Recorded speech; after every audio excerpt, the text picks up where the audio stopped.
Please welcome me now in joining Dr. Alix to the stage.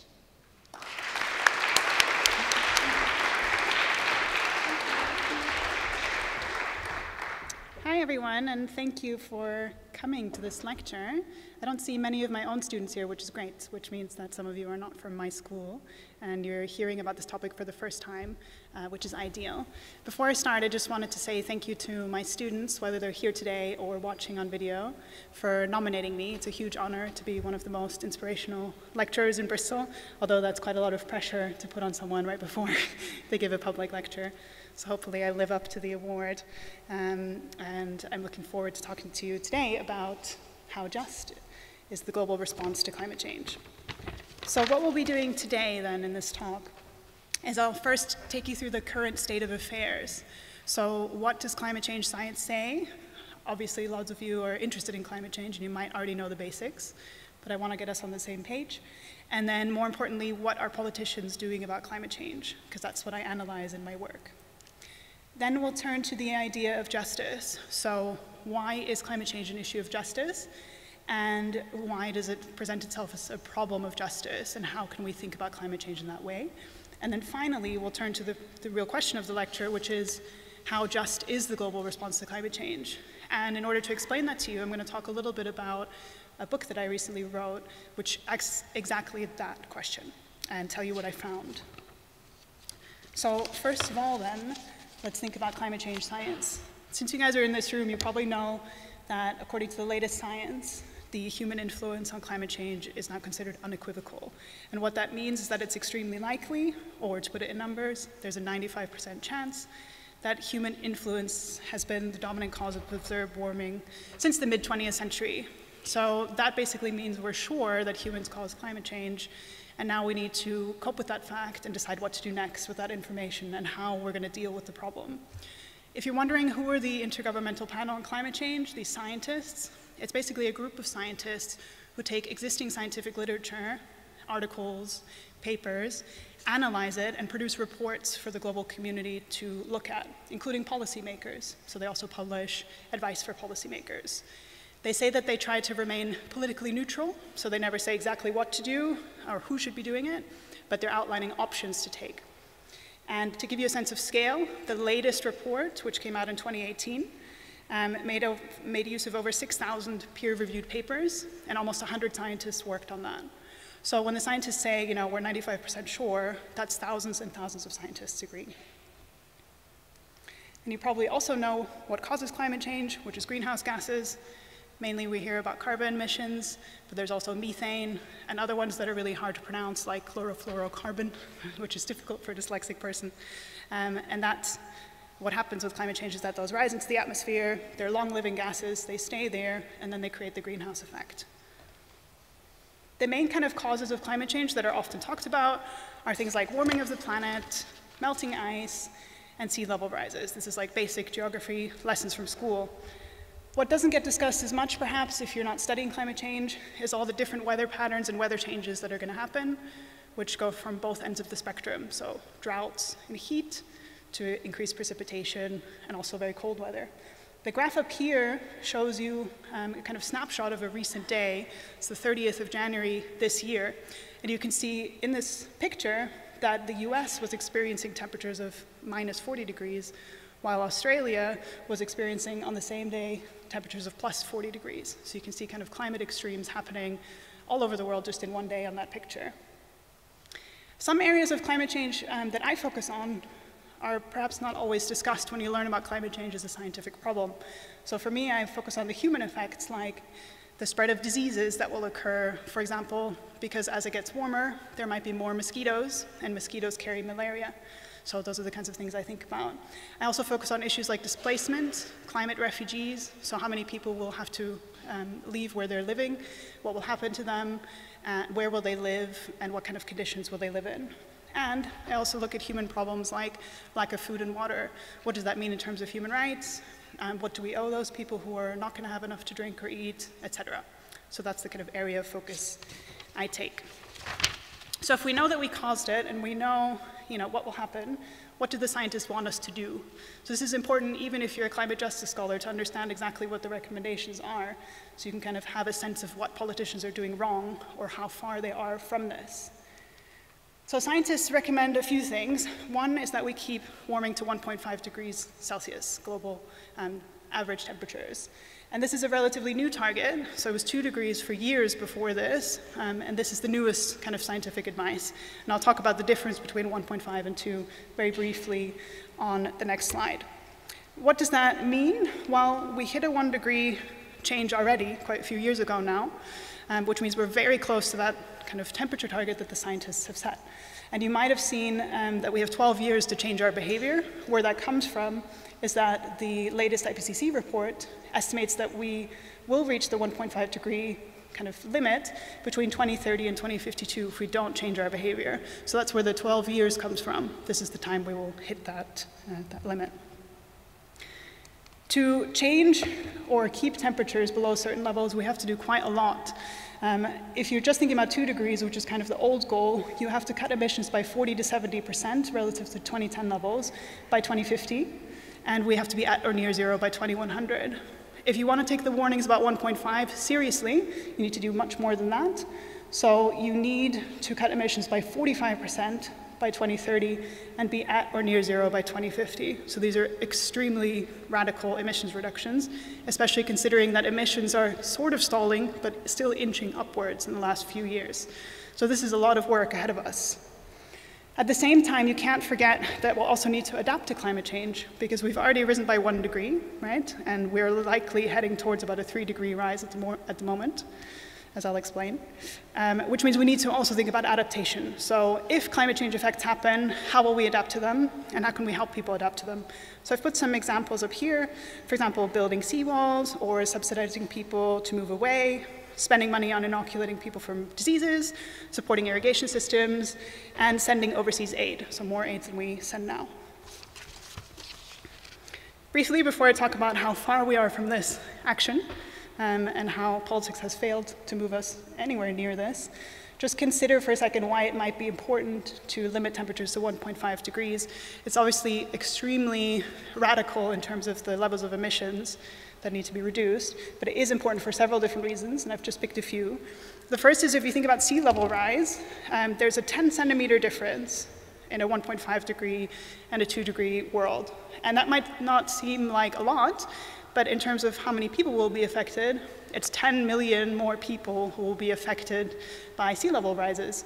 So if you want to think about it in terms of how many people you can kind of save or protect from climate change, that's a huge difference. Another way to think about it is water scarcity. So here again, if you think about the difference of a 1.5 or 2 degree world, that's the difference for 100 million people being threatened by water shortages. So it's hundreds of millions, literally.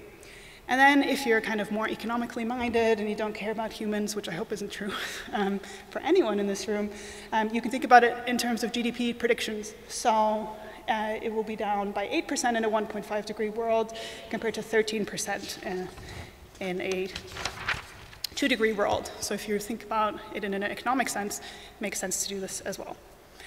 So if we have all these kind of scientific warnings, what have we been doing so far?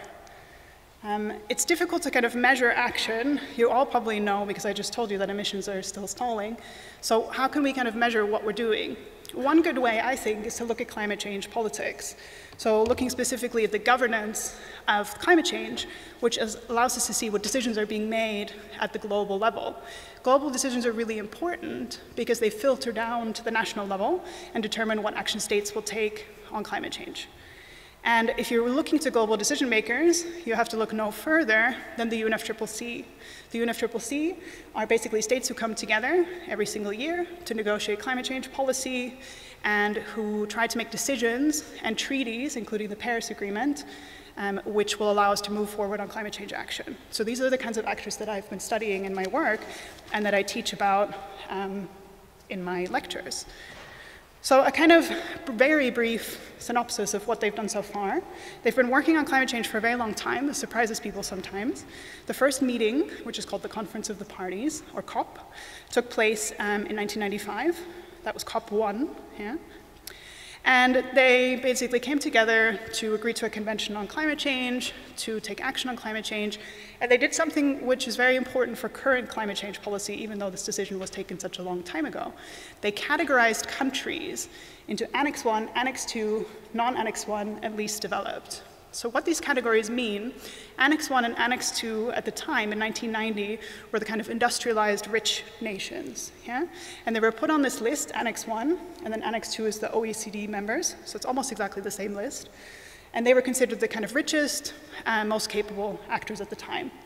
Non-Annex 1 are less developed countries, but because this was written in 1990, it includes countries including Brazil, and India, and China, and South Africa. Because in 1990, they were less developed, or considered less developed. And this comes to haunt us as climate policy develops. And then finally, there's least developed, which is about 50 countries that are most susceptible to climate change effects who need to be protected. What happened next is that the Kyoto Protocol was agreed at COP3, so very early on, and then it came into force in 2005, and it continues to be in force until 2020. So this is the current plan of action for climate change that we're taking right now, and that will lead us all the way up to the Paris Agreement, which is supposed to come into force in 2020. Some good news, they agreed a 2-degree goal in 2009, so they've been working towards that since 2009, allegedly. I'll show you how far they are from it in a moment. So that's good news. But there's also a lot of bad news. The first bit of bad news is that these categories have stuck. So this category of Annex 1 and Annex 2 stuck all the way to kind of current times. So who's considered responsible for climate change under the Kyoto Protocol is mainly richer nations, which is a good thing because these nations are most capable of addressing climate change. But a lot of nations are left out of that list. So for example, the BRICS nations, almost every BRICS nation except for Russia, is not held to account for taking action on climate change up until 2010. The other problem is that they set quite weak targets, yeah? So the target was to lower emissions at least 18% below 1990 levels. You saw on the previous slides that we actually have to lower emissions by way more than that. So these are really weak targets. And the problem is, even if every state signed up to the Kyoto Protocol, who was held responsible, met those targets, that wouldn't be enough. And even if all those countries who were held to account under the Kyoto Protocol, which is about 40 rich countries, stopped emissions overnight, that wouldn't have much effect either. Because under the Kyoto Protocol, about 15% of global emissions, in terms of the countries that are responsible under the Kyoto Protocol, are held to account. So that's because it leaves out the BRICS nations, but it's also because the US never signed up, and it's because some richer countries left the Kyoto Protocol in the second commitment period. So Canada backed out, New Zealand backed out, and Japan backed out. And then the final issue is that this, like many global treaties, is a voluntary mechanism. So even if you're directly held to account for lowering emissions under the Kyoto Protocol, you can not meet your goals, you can leave, and you can refuse to participate, like the US did, with no real consequences. And all that has kind of led us to emissions not really stopping. So all of these problems together have really caused a bigger problem, which is that emissions continue to rise. Now, there was a lot of hope that things would change with the Paris Agreement, right? You might have seen the celebratory pictures, and there was this big new global target of 1.5 degrees. Everybody was celebrating, and it was an achievement. But what's interesting about the Paris Agreement is that although all the countries in the world agreed to 1.5 degrees, they were not told who should do what in terms of lowering emissions. So under the Kyoto Protocol, they were told, okay, you have to reduce emissions by this much, and here's a list of responsible countries. Under the Paris Agreement, it's different. There was some talk about updating Annex 1, Annex 2, and making sure there was a new list of responsible countries, which might include the BRICS nations, for example, but negotiations failed to make anything of that, and in the end, there was no list at all of who should be doing what. Countries are referred to vaguely as developed and less developed, but really it's up to individual countries to set targets to meet the 1.5 degree goal. And so far, if you look at those targets, we have 2 years until the Paris Agreement starts, those targets add up to about a 3-degree warming.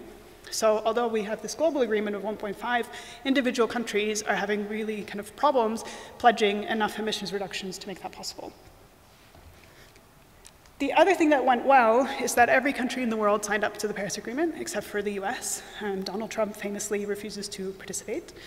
But there's a huge increase in participation, which is great.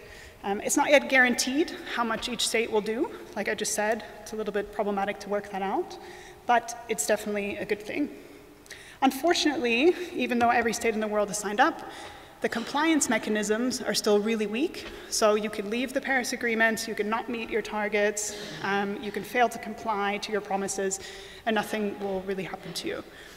Every 5 years, countries are going to come together to look at targets and make sure states are on track, which is supposed to be kind of a name and shame exercise. But it's not clear whether that will actually hold countries to account because it's non-punitive, so there's no punishment for not meeting your targets. One more good thing to say about it is that they requested the 1.5 degree report when they wrote the Paris Agreement. They said, please, scientists, help us. Tell us how we can get to that goal. What does it look like? Yeah? But then when it came to the most recent COP, which is when the IPCC report came out, they didn't really even acknowledge it in the paperwork that they produced for that year. So what happened is they wanted to put something in that year's report that says, we welcome the IPCC report, and we're going to work towards it. But there were a few countries who didn't want to do that, including Saudi Arabia and the US, who wanted to do something weaker, like we take note of the report. And because they had such fights over it in the negotiations, in the end, the report doesn't mention the IPCC report at all. So basically, the scientists did all this great work, and then at COP24, the parties didn't even get to put that into their negotiation documents. So that's not great. So really, overall then, what does this tell us about the current global response? Well, you can see on this graph that we're already at 1 degree, inching very quickly closer to 1.5. If you look at the thing in the middle, that's the current policies. Best case scenario, we stay at 2.5, worst case 4.4, and middling kind of average is 3.3 degrees. So that's the world we're heading towards at the moment.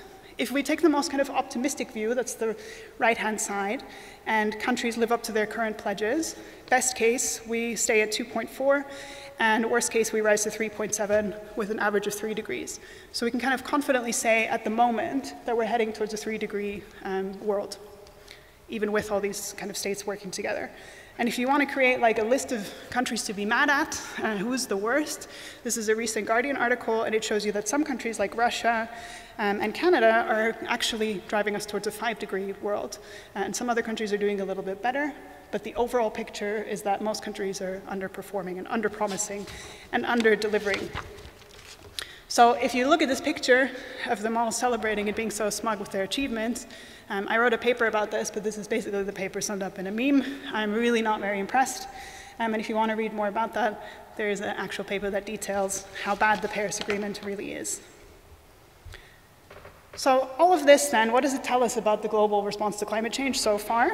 It tells us the UN has played an important role, getting states together and building consensus, catalyzing action, but they've really failed to make a major impact on climate change.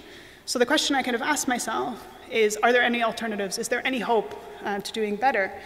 And what I found in my research, and other scholars have found too, is that there's been a real explosion of non-state responses to climate change. So for example, cities, individuals like you guys in this room, corporations coming together to take action on climate change. And this gives some people hope.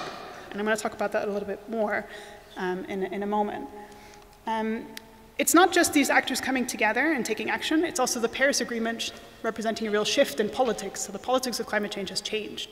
The Paris Agreement for the first time mentions non-state actors as part of the climate change response. So even the states are admitting that non-state actors are becoming important. And the best kind of illustration of this might be something you remember, which is when Trump withdrew from the Paris Agreement. He said, I care about the mayor of Pittsburgh and not the mayor of Paris. Do you guys remember that? That makes zero sense, like many things Trump says. But what was cool to see was that the mayor of Pittsburgh said, Trump is completely wrong, and Pittsburgh as a city is actually going to act on climate change anyway, despite him pulling out of the Paris Agreement. And this started a movement called We Are Still In the States, and that's a lot of different non-state actors in America, like California or certain cities, corporations, individuals, who are still acting on Paris climate pledges. Yeah? So those non-state actors doing something despite Trump pulling out. And that really shows you that there's a shift in the context. And this is something that I've become quite interested in and that I will talk to you about more in a moment. So let's turn now to, we've whizzed by, you know, climate change science, climate change politics. Now you have the same level of knowledge as somebody in my field, or roughly that. Let's now go into asking about justice. So you might be wondering, Alex, why would you ask how just is the response to climate change? It obviously isn't. I mean, everything you've just told us shows us that we're completely failing to do the right thing, right? But the question I'm interested in is the how. Right? So how just is it? How unjust is it? How far are we from doing the right thing? What does the right thing look like? Yeah?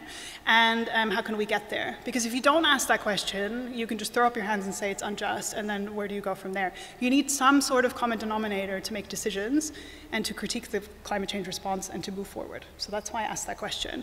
The second reason I asked that question is because it is a problem of justice by its very nature. Climate change is a very obvious problem of global justice, for two reasons.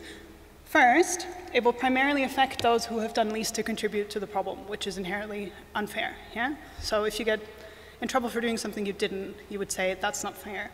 And that's a similar situation here. So who are the people who have done least? There's three categories of people.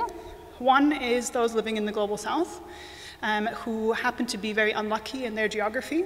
So estimates are that the global south will bear 85% of the burden of climate change effects, simply because of where they live, but also because they have very low adaptive capacity.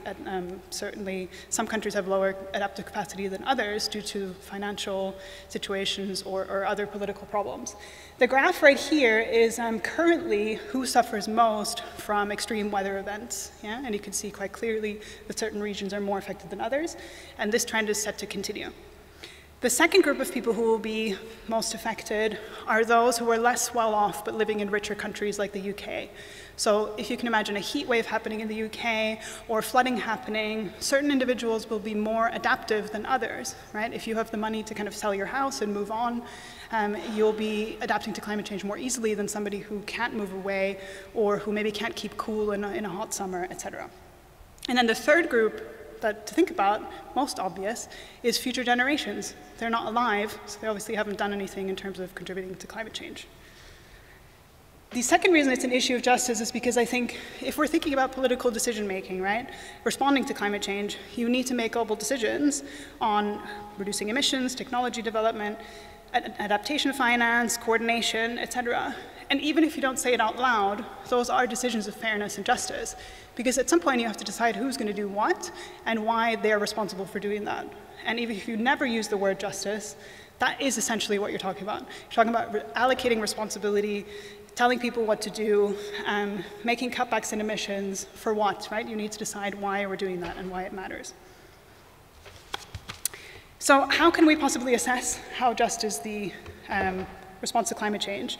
In my work, I do it in the following way. I take what's called a cosmopolitan approach. You might think that's going down to the pub and drinking cosmopolitans and drowning my sorrows about climate change, but really it's an academic approach. Although you can drink while you're thinking about climate change, that's fine. Cosmopolitans are people who put individuals at the center of moral concern, and they emphasize the importance of fair treatment of humans across the globe.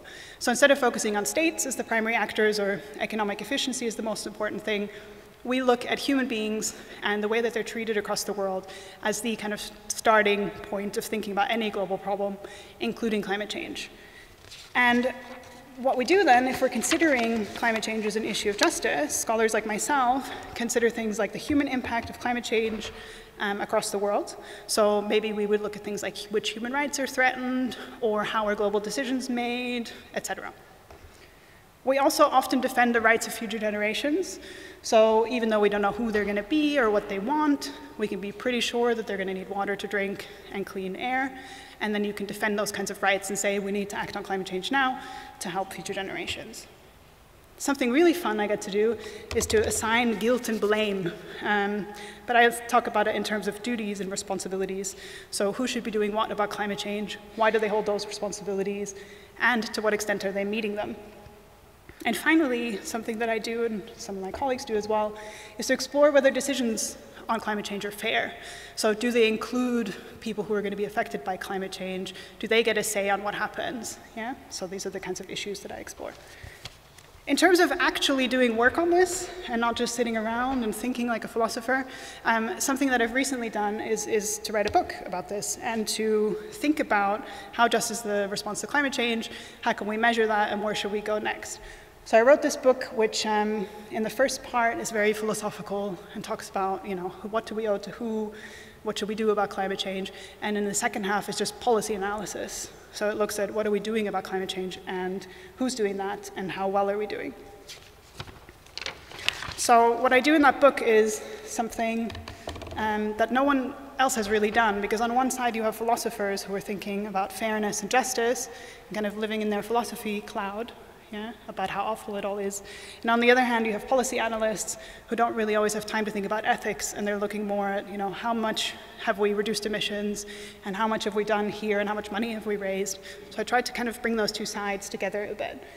So in the first part of the book, I talk a little bit about 4 questions, which is who's going to be most affected by climate change, what's at stake for those people, what actions do we have to take, and who should be responsible for those actions. And in philosophy, that's called the scope, grounds, and demands of justice. And if you find those words confusing, don't worry. Basically, the scope of justice is just thinking about, okay, if you're going to talk about climate change, who's most important? Who are you trying to protect? In the case of my book, I talk about people in the global south and future generations. And then in the second chapter, I look at the grounds of justice, which basically just means, okay, well, if those are the people we want to protect, what do we protect them from? What matters? And in that chapter, what I do is I look at human rights, and I look at the human right to life, the human right to water, the human right to food, the human right not to be displaced, etc. And I try to kind of pick one right that's most important. And the right that I chose was the right to health.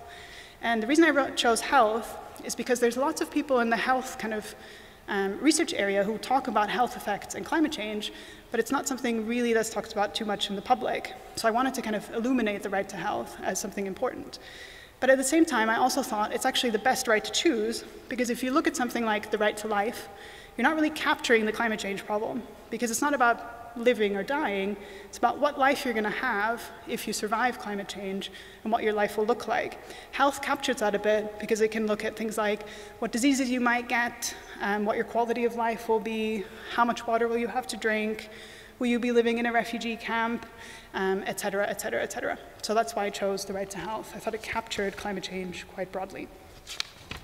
And then finally, my favorite part of the book is that I decided to make some demands of justice.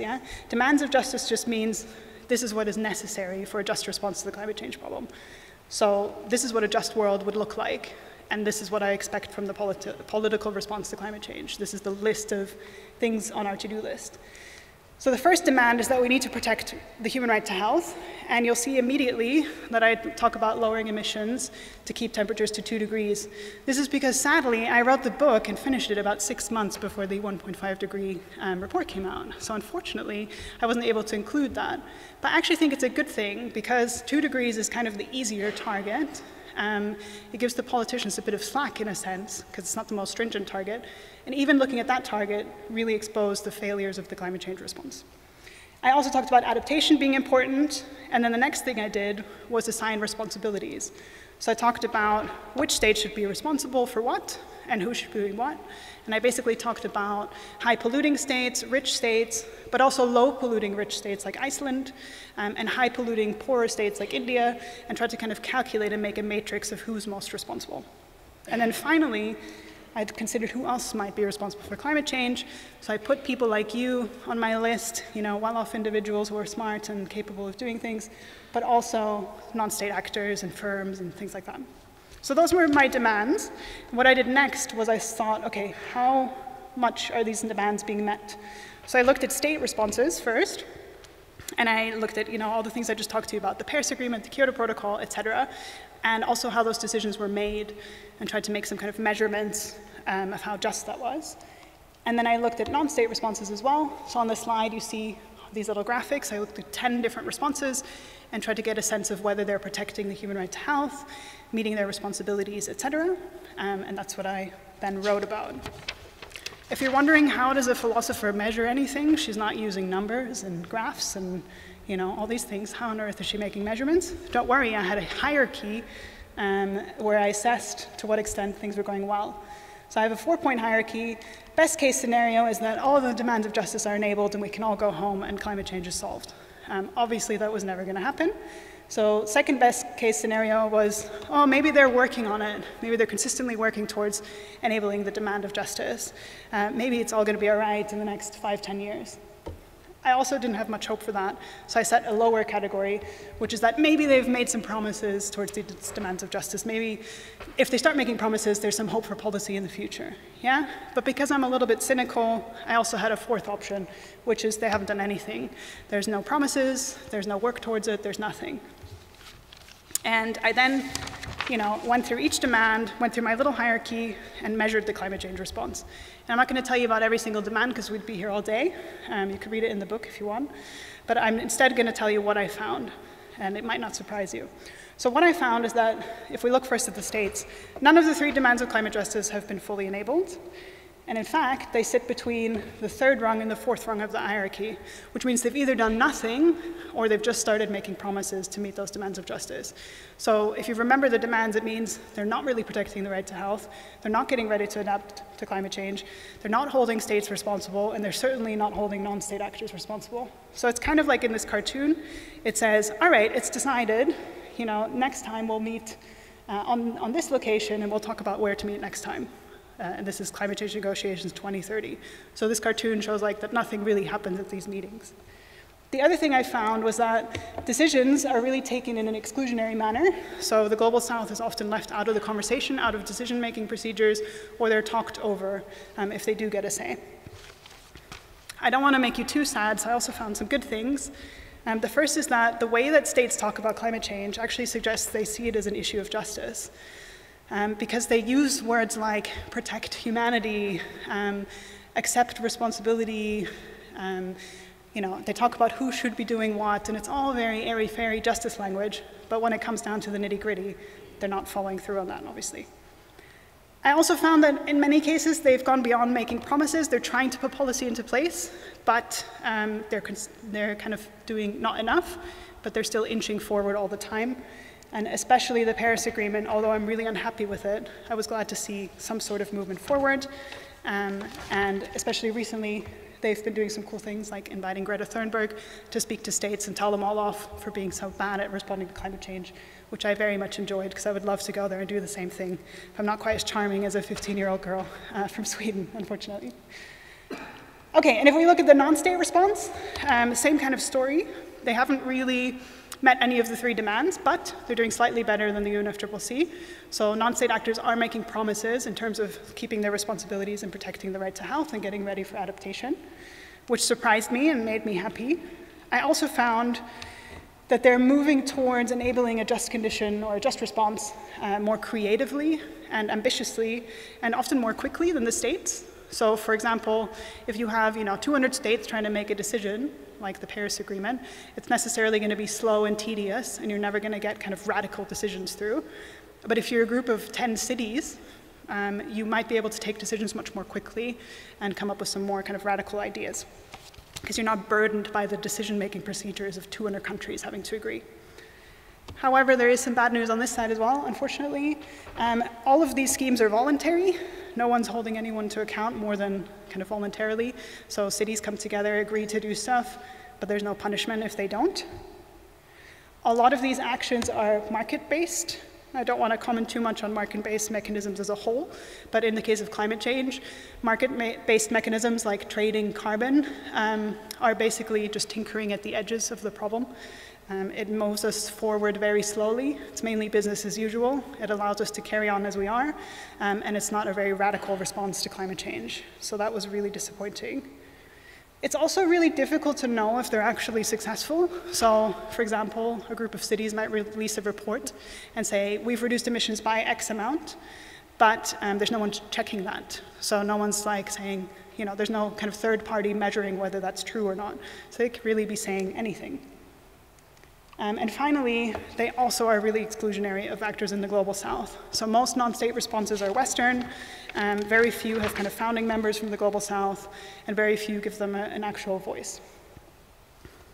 The last thing I want to tell you about that I found is that they face really similar problems. I was kind of hoping that non-state responses would be like, here to save the day and everything would be fine. But unfortunately, they both are really struggling to lower emissions at the rate required. They're both favoring mitigation over adaptation, so they're putting most of their efforts into lowering emissions, which is failing, and they're not getting enough money together to adapt to climate change, which is really dangerous for people living in the global south and those less well off in countries like our own. There's a huge amount of exclusion of actors from the global south, and finally, there's an incessant failure to really change the behavior of responsible actors. So that was extremely kind of disappointing, and also shows us that, you know, non-state actors are not here as like kind of the heroes who are going to save us. So in this sense, I really found that it's not possible to claim that states have failed and non-state responses present improvement and innovation, but rather that they face really similar problems. And if we're thinking about what to do about climate change, we need to think about both sides of the response changing radically. And the other thing I thought was, well, if they're not doing such a great job, then maybe trying to include them, you know, in the Paris Agreement or in the processes of the states coming together is not such a great idea. This is what the UNFCCC is currently recommending. They want to take these non-state actors, include them, make the climate change response more kind of fine-grained at different levels, but I'm not so sure about that. So in the book I recommend maybe leave the non-state actors to one side, let them be creative and ambitious, and over here with the states, just sort out the most basic stuff, like who's going to do what and how quickly, because you haven't even figured that out yet. So if you're thinking, oh my God, panic, now what? The thing to take away from the talk is the bad news, which is that climate change policy is failing. It's moving way too slowly to ensure a just response that protects human rights. We only have 12 years, really, to turn things around if we are to meet the most kind of stringent targets. And so what I want to say is that the scientists have helped us so much to get us to the point where we know what we should be doing. Yeah, they've released this amazing report about 1.5 degrees, given us lots of different scenarios to work with. But maybe it's time for some other people, like social scientists, maybe even philosophers, to lead the way on what we should do now. Not just on what we could do, but what we need to be doing, who needs to be doing what political action is required, and what that might look like. So I'm working on that myself, and I hope those of you in this room will also start thinking about those kinds of questions. So thank you so much for coming, and I look forward to your questions.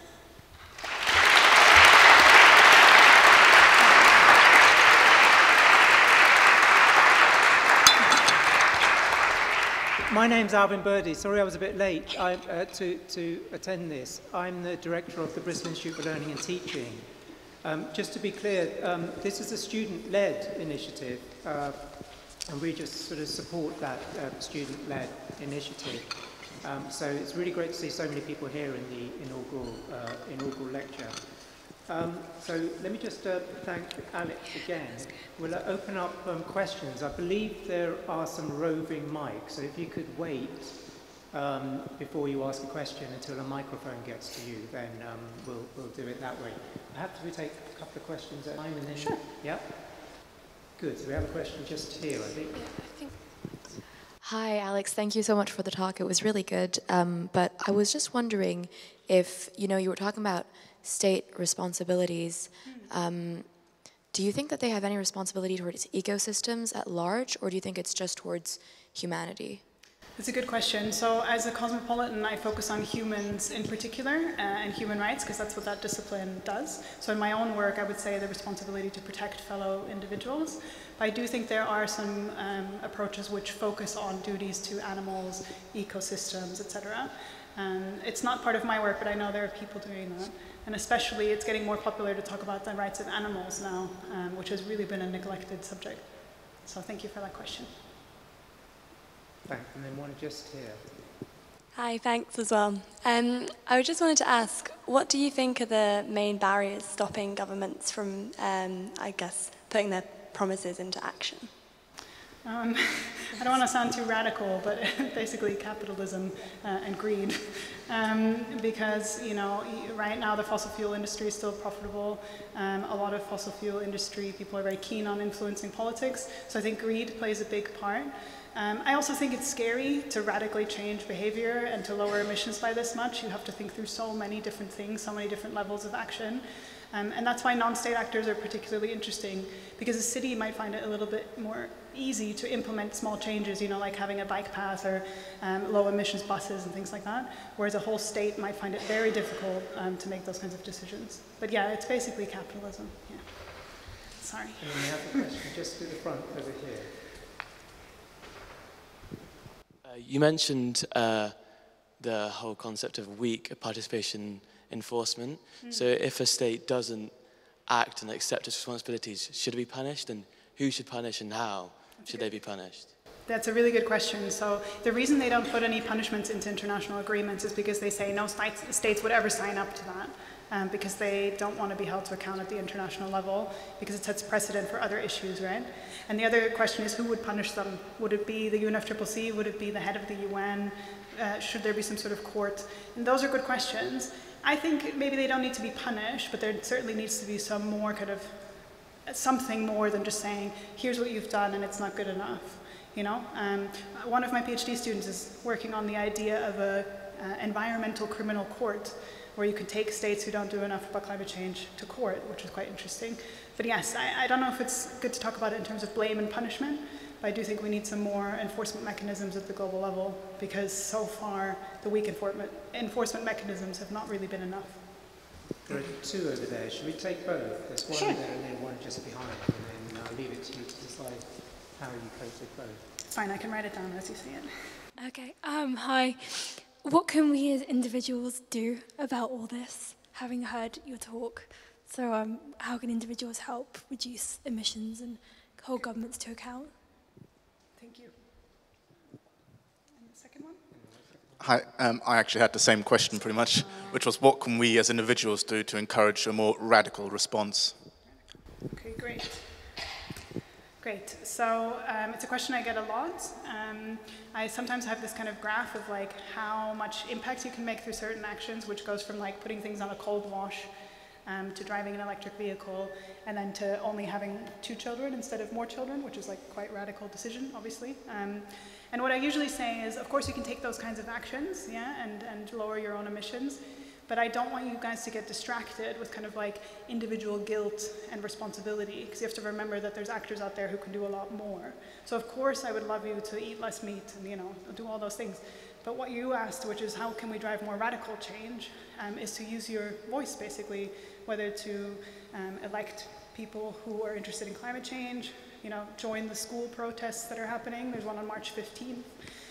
Write letters to your officials, join a city movement, and then maybe just join some really radical movements. And I'm blanking on the name of the really radical one. Is anyone here from that organization? That's like, yeah, what is it called? Extinction Rebellion, so you can look into quite radical movements like that as well. But there's lots of different choices. Just don't get bogged down on this, in this like kind of capitalist notion of individualizing responsibility for climate change, because a lot of the big decisions are made by people who are much more powerful than you, and they need to be held to account.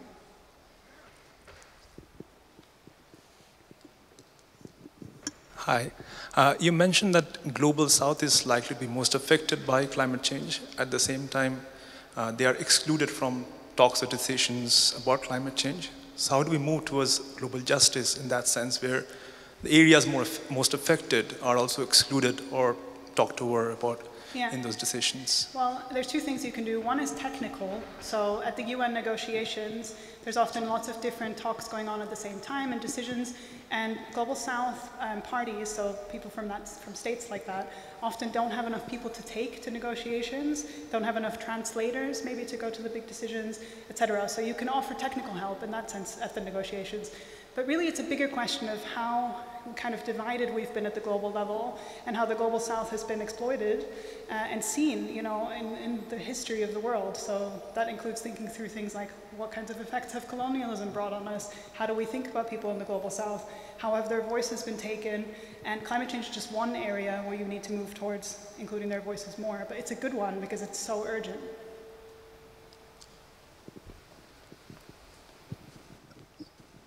Hi. One of the main emissions of one of the main contributing factors to greenhouse emissions is transportation. But it's good that we see the explosion of electric cars and everything, but I saw somewhere that transportation is only about a quarter of the greenhouse emissions. So there's manufacturing and agriculture and power generation as well. Yeah. So do you think that there's an equal amount of effort in these other sectors as well? It's difficult because a lot of the decisions about manufacturing, for example, or even like what kinds of planes the military flies, or how things get built and what roads are built how, are really difficult to affect as an individual. So I think, like I said before, it's just important to try to get your voice heard, because politicians, really what they want is to have a job and to be powerful. And if it will get them into work, you know, because they're going to work on climate change and you're going to vote for them, that's really important. But at the same time, I think there's like more and more movements towards really having protests about climate change and showing that, you know, we're afraid and that we want people to take more action. So taking part in that would be really good as well.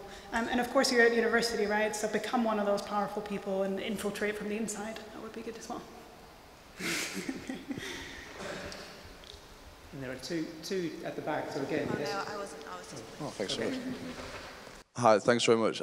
We see with a lot of legislation that is more reactive than preventative, and we also see a lot more these days, as we sort of annoy the planet more, you see a lot more tsunamis, a lot more volcanoes, a lot more sort of massive climate issues. Would you agree that major legislation isn't really going to happen until like New Orleans washes away, or something, you know, there's a whole storm which destroys and kills a load of people, because in reality they don't really care until it's on their doorstep?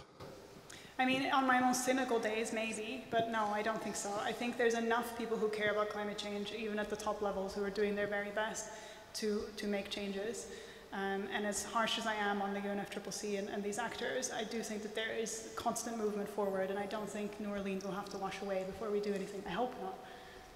Yeah. Great. Any final questions? Yes, there is. Let's take that one, and then we'll sum up. I was just wondering what you thought about using nuclear power to treat the effects of climate change. I don't think it's the best solution. Obviously, I would prefer, you know, green energy, but I have a husband who has a PhD in chemistry, and if I said I'm against nuclear power, I think he would disown me. And he has explained to me very gently that that is, at the moment, one of the best options we have, but certainly not the option that we need. So it's good to take small steps, but I would like to see more radical green energy being used, but I'm not against it. Yeah. One just here. Hello. You just mentioned something about the impact on the health perspectives. So I was wondering, do you think the climate change will impact everyone's health equally, or what kind of nature of such inequities would impact by the climate change in terms of health in your version? So the richest will be least affected, and the poorest will be most affected, whether in the poorest areas of the world or the richest countries. And health effects will be unequally distributed in that sense. So, you know, getting basic things like clean water, help when you have malaria, etc. It's as it is today. Health effects are completely kind of unequal. So I think that it will not affect everyone the same way. But it is an issue that we need to focus on, because it makes climate change more humanized and kind of more recognizable to everyday people who are not scientists. Thank you. Okay, yeah, I think we'll have to stop there, and I guess one of the great contributors to global justice in this area will be education, so it seems quite fitting to start this series of lectures with this particular topic. So join me again to just thank Alix Dietzel. Thank you.